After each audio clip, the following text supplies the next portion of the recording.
뇌가 없어진다면 정말 죽은 걸까?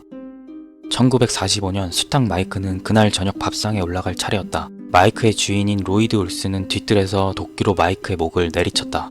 하지만 목을 자른다는 것이 그만 머리의 일부분을 잘라버리게 되었다. 그런데 놀랍게도 마이크는 평소와 다름없이 행동했다. 심지어 먹이를 찾아 땅을 쪼는 신용까지 하면서 말이다. 마이크는 그 이후 2년 동안 전국을 순회하며 큰 인기를 누렸다. 안타깝게도 올스는 평소와 같이 마이크에게 스포이드로 먹이를 주다가 실수로 식도가 아닌 기도로 먹이를 흘려보냈고 마이크는 질식사하게 되었다. 과학자들은 마이크가 살 수 있었던 이유는 우선 머리가 잘린 직후 혈액이 빨리 응고되어 출혈을 줄였고 남은 일부분의 머리에 호흡, 소화, 심장 등의 자율신경을 조절하는 뇌간의 기능이 살아남아 기본 생명활동을 유지할 수 있었던 것으로 보고 있다. 놀라운 사실은 우리 인간도 뇌를 일부분 잃더라도 마이크와 같이 그 기능의 대부분을 수행할 수 있다는 점이다. 1848년 25살의 피니어스 게이지는 미국의 한 철도 공사에서 일하고 있었다. 구멍에 폭발물을 넣는 작업을 하던 중 실수로 다이너마이트가 폭발하였고 그 폭발의 충격으로 철 막대기가 게이지의 왼쪽 뺨에서 오른쪽 머리 윗부분으로 뚫고 지나가 버렸다.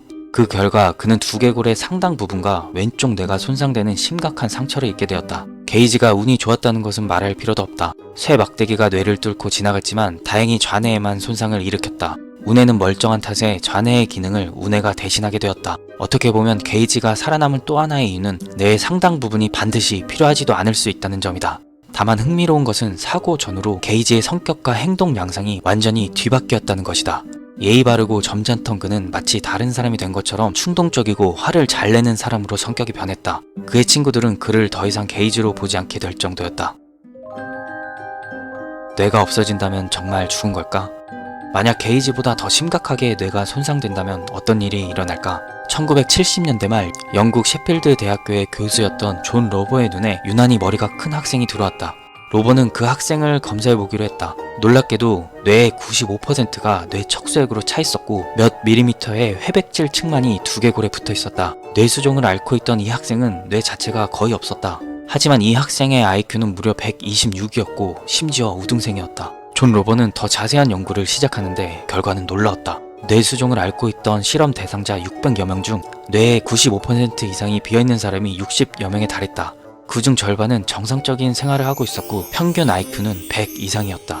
미국 국립인간개놈연구소의 막스 민켄 박사는 뇌의 변형이 수십 년 단위로 천천히 진행되면 뇌는 잃어버린 부분의 역할을 다른 부분에서 대체하는 방법을 찾는 것으로 보인다고 언급하기도 했다. 이렇듯 뇌의 일정 부위가 다른 부위의 기능을 대신하면서 지극히 작은 뇌를 갖고 있음에도 정상적인 생활이 가능한 것이라고 설명한다. 또 다른 주장을 펼치는 이도 있다. 캐나다의 신경과학자 존 앤드류 아머는 실제로 심장, 간, 폐, 콩팥 등의 장기 이식을 받은 사람들이 장기 이식자와 비슷한 성격으로 변해버린 경우가 흔하다는 것을 근거로 장기에 있는 신경세포 때문에 뇌가 없어도 정상적인 생활이 가능하다고 주장했다. 즉 심장, 폐, 간, 콩팥과 같은 장기에 있는 신경세포가 뇌를 대신해서 기억하고 생각하는 기능을 수행할 수 있다는 것이다. 재미있는 것은 한의학에서는 이미 전통적으로 사람의 감정은 머리가 아닌 장기에서 처리된다고 보았다. 당신이 만약 분노를 참지 못한다면 그것이 뇌의 결정이 아니라 당신의 간이 화라는 감정을 감당하지 못해 여분의 감정 찌꺼기가 밖으로 넘쳐나가기 때문이라는 것이다. 하지만 신경세포가 뇌 기능을 한다고 하는 견해는 오랫동안 커다란 논쟁을 불러오고 있으며 아직까지도 정설로는 정립되지 못하고 있는 상태다. 뇌는 지금껏 알려진 것 중 가장 복잡한 기관이다. 과학의 발달로 뇌의 여러가지 기능과 메커니즘이 속속 밝혀지고 있지만 이러한 뇌과학을 아무리 연구한다고 해도 나는 누구인가? 나는 왜 살아야 하는가? 와 같은 가장 원론적인 질문에도 답하기 어렵다.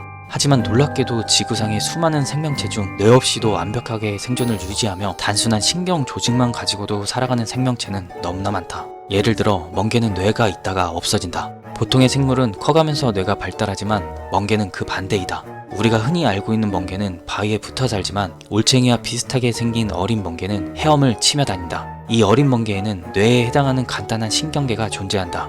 멍게는 어느 정도 자라면 적당한 곳을 찾아 단단히 부착한 후 바닷물에서 영양분을 흡수한다.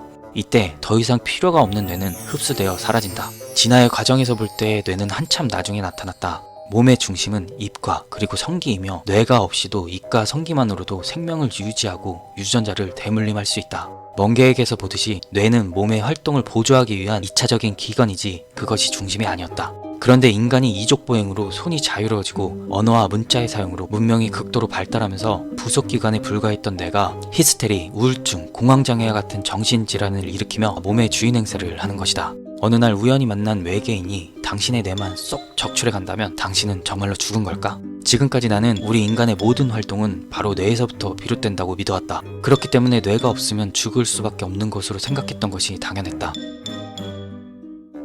뇌가 없어진다면 정말 죽은 걸까? 이 질문조차 뇌에서 만들어낸 질문이겠지만 다만 내가 알고 있던 것, 내가 믿고 있던 것, 내가 그렇다고 생각했던 것들에 대해 의문이 들기 시작했다. 뇌가 없어진다면 정말 죽은 걸까? 당신은 어떻게 생각하는가?